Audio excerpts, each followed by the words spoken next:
প্রিয় শিক্ষার্থীবৃন্দ, আজকের তোমাদের একাদশ শ্রেণীর ভোক্তা ও উৎপাদকের আচরণ চ্যাপ্টারে আমি তোমাদের ক্লাস নেব। গত ক্লাসে তোমাদের ম্যাডাম ঢাল নিয়ে আলোচনা করছিল। আমরা সেখানে সেই ঢাল নিয়ে আমি সেই ঢাল নিয়ে আমি আলোচনা করব। তো তোমাদের লক্ষ্য করো, তোমরা অবশ্যই দেখেছো, পড়েছো ঢাল জিনিসটা কি। আমি তবুও একটু কথা এখানে বলছি। দেখো, কোনো অপেক্ষকের সম্পর্কিত চলকের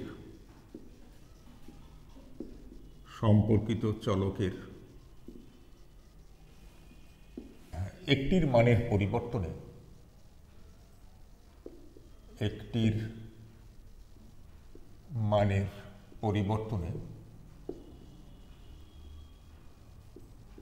অপরটির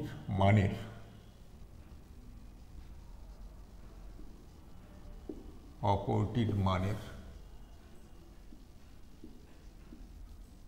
যে পরিবর্তন হয়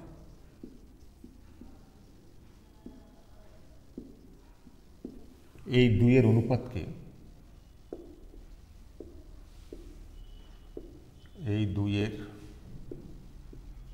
অনুপাতকে ঢাল বলে।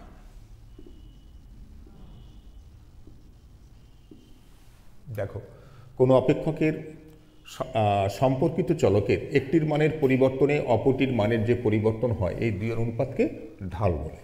এটাকে আমরা যদি একটু বাস্তব ভিত্তিক উদাহরণ দিতে চাই, দেখো সে দৃষ্টিকোণ থেকেও সংজ্ঞা দিতে পারি। অর্থাৎ y equal to function of X এর স্বাধীন চলক এক্স এর পরিবর্তন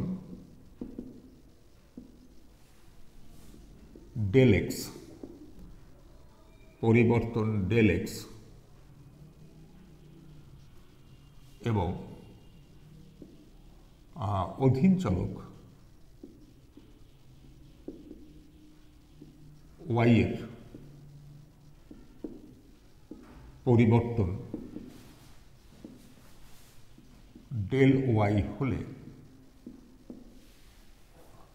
হলে ঢাল হবে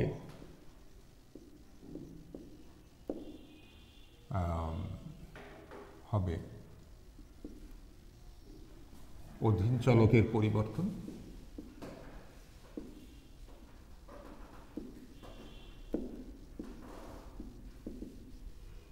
আর নিচে হচ্ছে স্বাধীন চলকের পরিবর্তন। এটাকে আমরা লিখতে পারি অধীন চলকের পরিবর্তন মানে ডেল ওয়াই ভাগ হচ্ছে ডেল এক্স। এভাবে আমরা এটাকে ঢালের সংজ্ঞায়িত করতে পারি। দেখো, তারপরে রেখার ঢাল।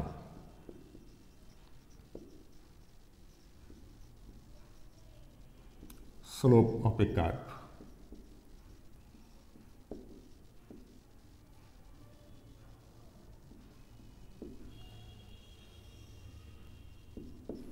রেখার ঢাল জিনিসটা কি? দেখো, কোনো রেখার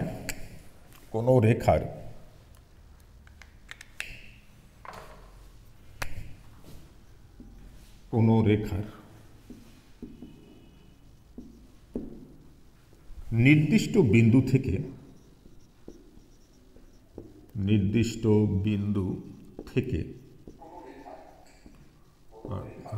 কোনো রেখার নির্দিষ্ট বিন্দু থেকে লম্ব অক্ষ ভিত্তিক দূরত্বকে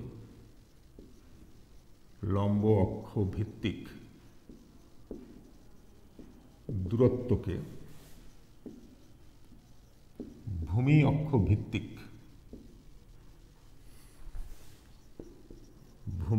অক্ষ ভিত্তিক দূরত্ব দ্বারা ভাগ করা হলে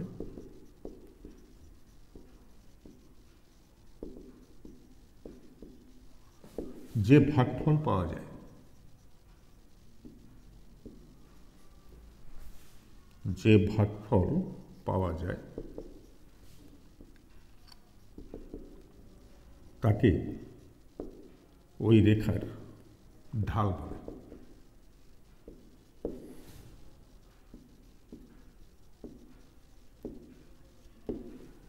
অর্থাৎ রেখার ঢাল সমান সমান দেখো লম্ব অক্ষ ভিত্তিক দূরত্ব, আমরা উপরে দেখাবো লম্ব অক্ষ ভিত্তিক দূরত্ব। সবসময় অধীন চলকের পরিবর্তনটা কিন্তু উপরে বসে, এটা দিকে খেয়াল রাখতে হবে। লম্ব অক্ষ ভিত্তিক দূরত্ব আর নিচে হচ্ছে ভূমি অক্ষ ভিত্তিক দূরত্ব। সেটাকে আমরা লিখতে পারি লম্ব অক্ষ ভিত্তিক দূরত্ব মানে অধীন চলকের পরিবর্তন বাই স্বাধীন চলকের পরিবর্তন। এভাবে আমরা ঢাল কি, রেখার ঢাল কি, সেগুলো আমরা এভাবে সংজ্ঞায়িত করতে পারি।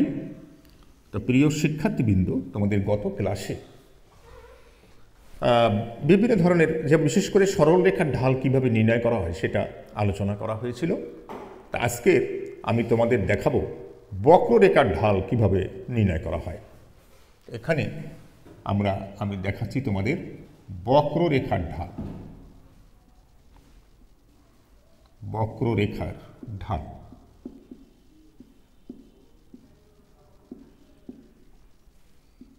বক্ররেখার ঢাল আমরা কিভাবে নির্ণয় করব। একটা বিষয় যে এখানে দেখো একটা কথা লিখছি যে কোনো বক্ররেখার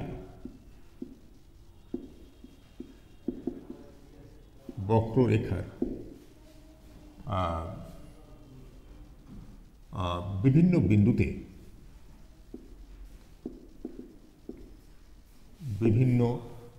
বিন্দুতে সম্পর্কিত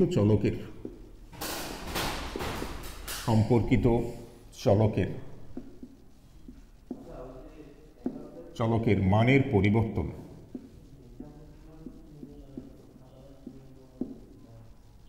পরিবর্তন সমহারে হয় না। তাই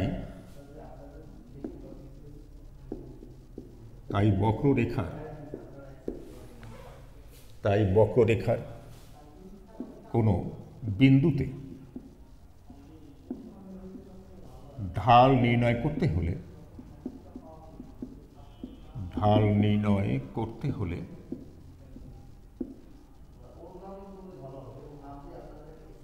করতে হলে ওই বিন্দুতে স্পর্শক অঙ্কন করতে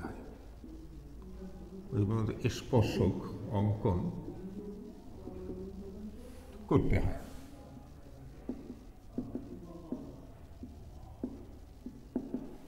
মনে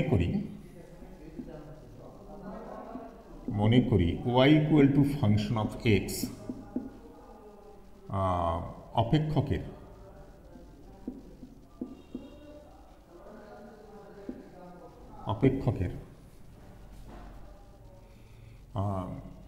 স্বাধীন চলক এক্স এর বিভিন্ন মানের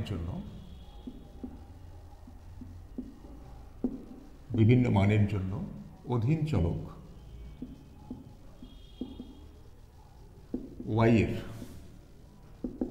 যে মান পাওয়া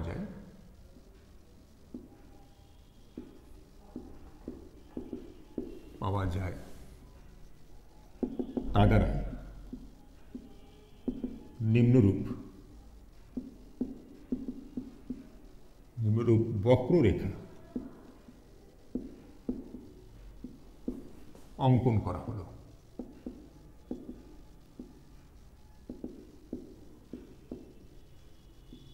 আমরা একটা বক্ররেখা এখানে আঁকবো। দেখো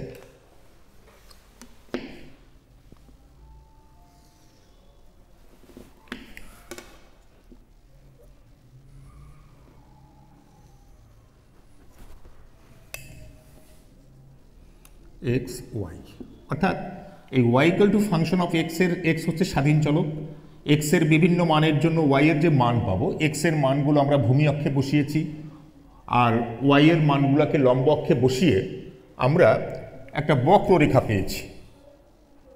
মনে করি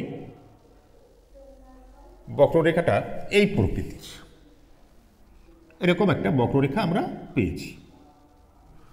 তো রেখাটার নাম দেব কি, Y equal to function of X. এই রেখার উপরে মনে করো ই একটা বিন্দু, এই ই বিন্দুতে আমরা ঢাল নির্ণয় করব।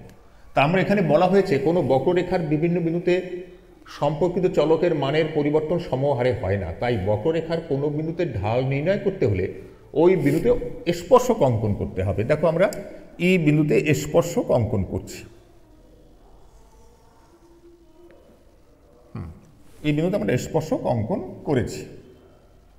এখন দেখো ই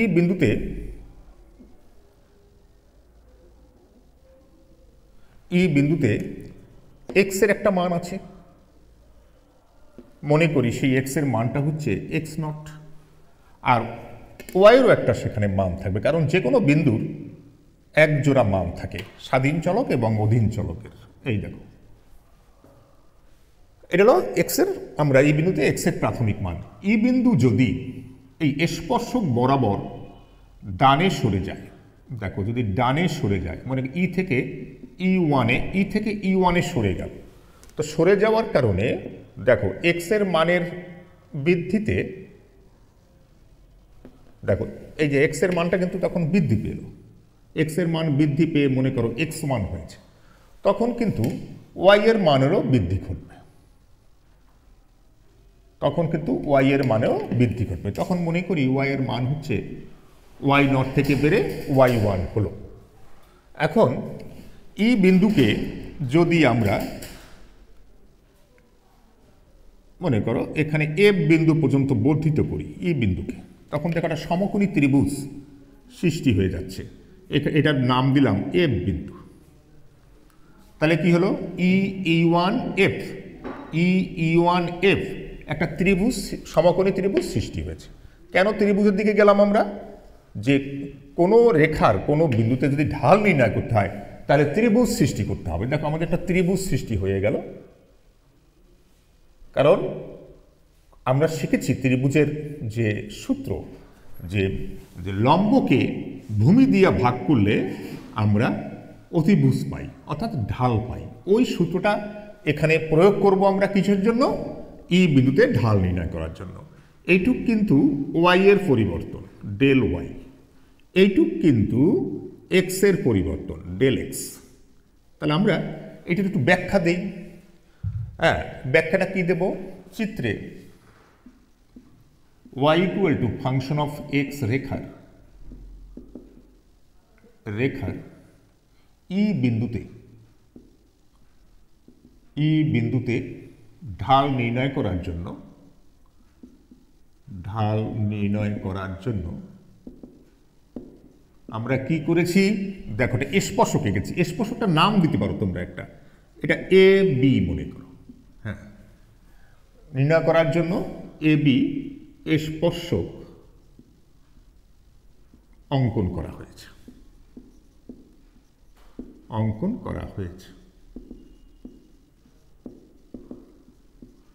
দেখো ই বিন্দুতে এক্স এর মান, এক্স এর প্রাথমিক মান বলতে পারো, এক্স এর প্রাথমিক মান এক্স নট এবং ওয়াই এর প্রাথমিক মান ওয়াই নট। দেখো এখন দেখো ই বিন্দু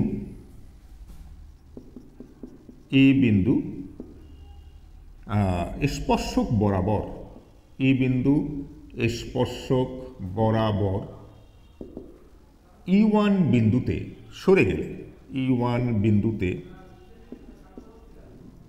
সরে গেলে, হ্যাঁ এক্স এর মান বেড়ে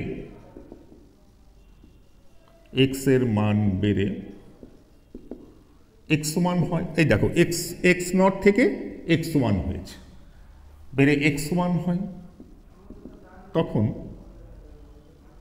y এর মান বেড়ে কি হয়? দেখো y এর মান বেড়ে y0 থেকে কিন্তু y1 হয়েছে, বেড়ে y1 হয়। ঠিক আছে? এবং দেখো এখন আমরা যদি দেখো এখন এই যে ই বিন্দুকে যদি এফ বিন্দু পর্যন্ত বর্ধিত করি, এখন ই বিন্দুকে ই বিন্দুকে আমরা যদি এফ বিন্দু পর্যন্ত বর্ধিত করি, এফ বিন্দু পর্যন্ত বর্ধিত করলে দেখো একটা সমকোণী ত্রিভুজ সৃষ্টি হয়, ই1 এফ ত্রিভুজ ই1 এফ সমকোণী ত্রিভুজের সৃষ্টি হয়, সমকোণী ত্রিভুজের সৃষ্টি হয়।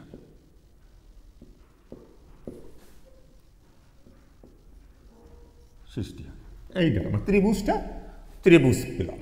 এখন ই বিন্দুতে আমরা ঢাল নির্ণয় করব, অথবা এখানে এক্স এর পরিবর্তন কতটুকু, ওয়াই এর পরিবর্তন কতটুকু সেটা দেখব। দেখো এখানে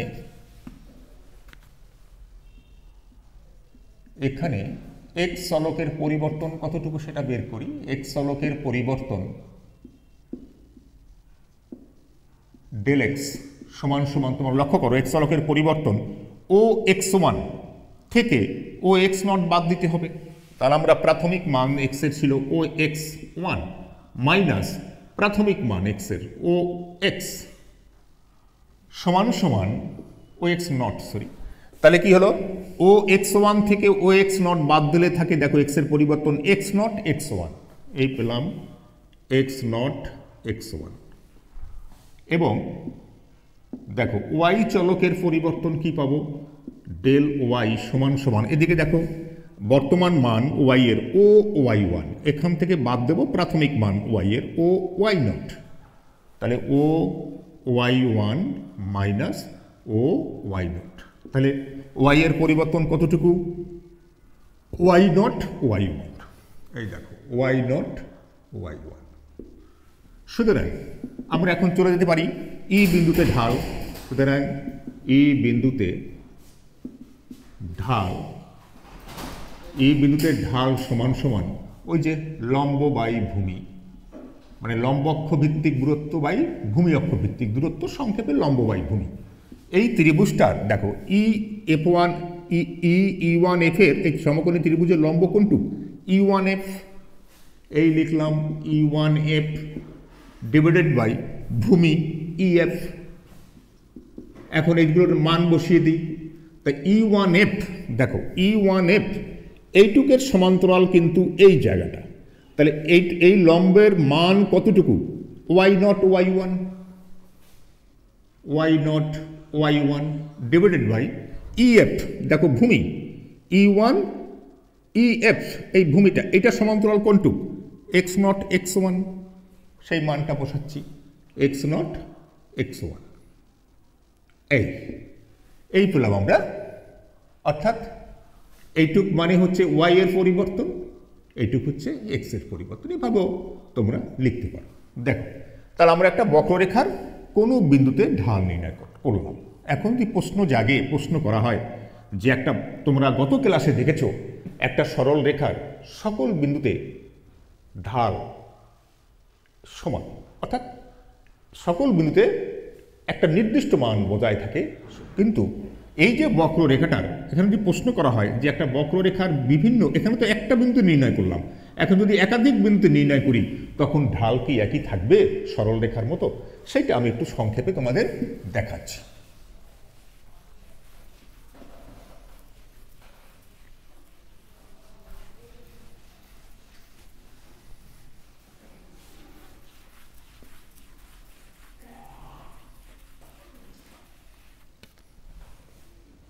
বক্ররেখার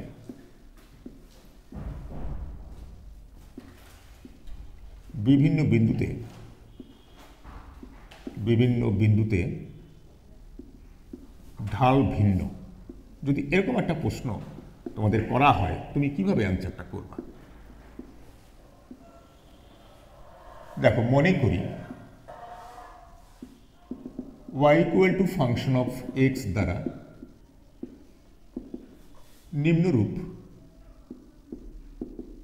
নিম্নরূপ বক্রাকৃতির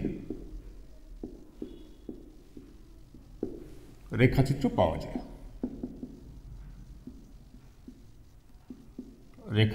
পাওয়া যায়। আমরা সেই বক্রাকৃতির রেখা একটা আঁকি।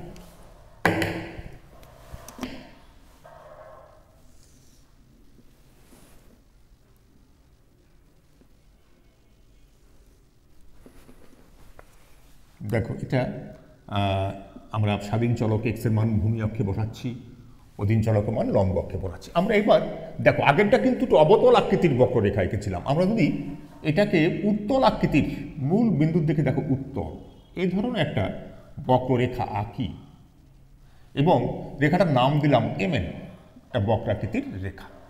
এই রেখার উপরে মনে করো একটা বিন্দু আছে, বিন্দুতে আমরা ঢাল নির্ণয় করব।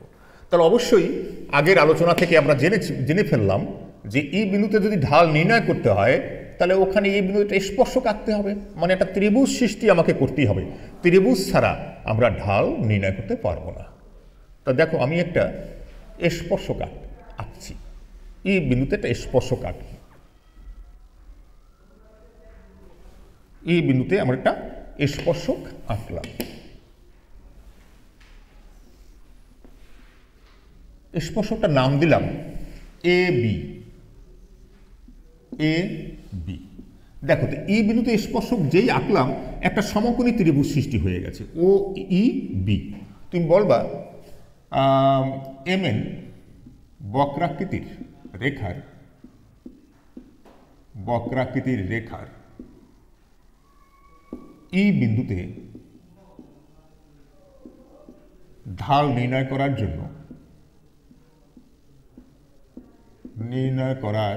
জন্য AB স্পর্শক অঙ্কন করা হয়েছে।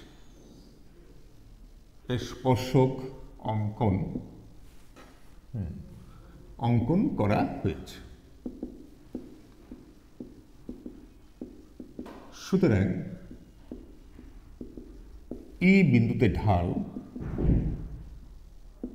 বিন্দুতে ঢাল সমান সমান লম্ব বাই ভূমি, ওটা আমাদের সূত্র, লম্ব বাই ভূমি। হ্যাঁ, স্পর্শক অঙ্কন করা হয়েছে।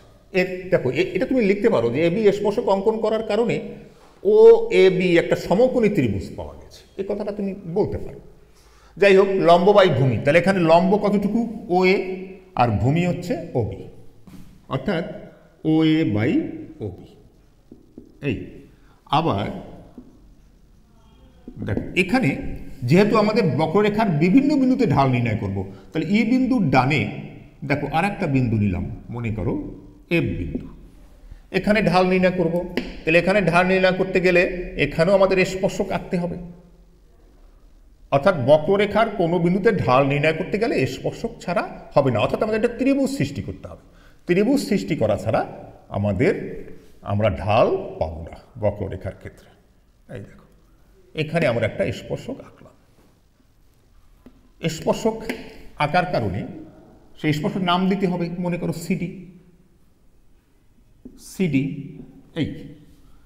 CD স্পর্শক যেই আঁকলাম, দেখো একটা সমকোণী ত্রিভুজ সৃষ্টি হয়ে গেল OCD। তা এর লম্ব হচ্ছে OC, ভূমি হচ্ছে OD। তা আমরা F বিন্দুতেও ঢাল পেয়ে যাব। আবার বিন্দুর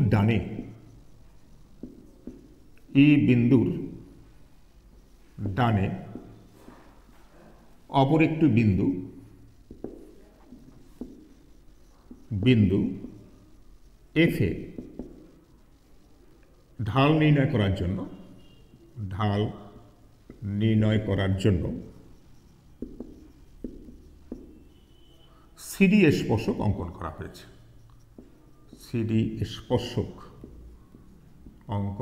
হয়েছে।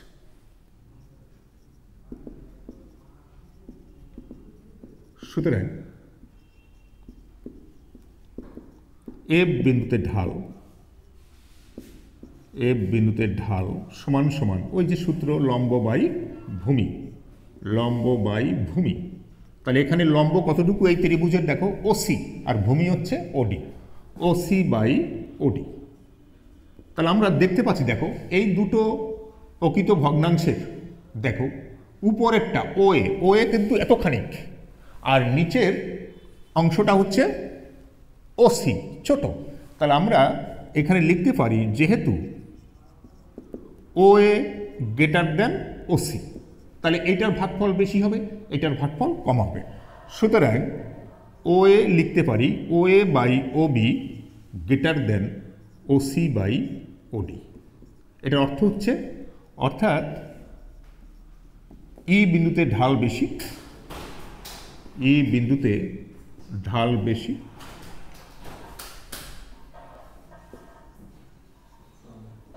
কিন্তু এফ বিন্দুতে ঢাল কম, ঢাল কম। সুতরাং বলা যায়, সুতরাং কি বলা যায়, সুতরাং বলা যায়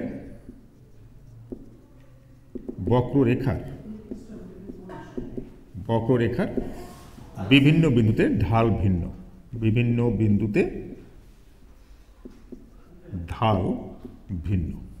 এই আমাদের আজকের এইটা আলোচনা ছিল। প্রিয় শিক্ষার্থীবৃন্দ, গতদিন তোমাদের পড়ানো হয়েছিল সরলরেখার ঢাল নির্ণয় এবং সরলরেখার বিভিন্ন বিন্দুতে ঢাল সমান। আর এখানে আমরা শিখলাম ঢাল কি, রেখার ঢাল কি, বক্ররেখার কোনো বিন্দুতে ঢাল কীভাবে নির্ণয় করা হয়, আর এটা হচ্ছে যে বক্ররেখার বিভিন্ন বিন্দুতে ঢাল ভিন্ন। তাহলে প্রিয় শিক্ষার্থীবৃন্দ, আজকের এখানেই আমাদের ক্লাস শেষ করছি। সবাইকে ধন্যবাদ।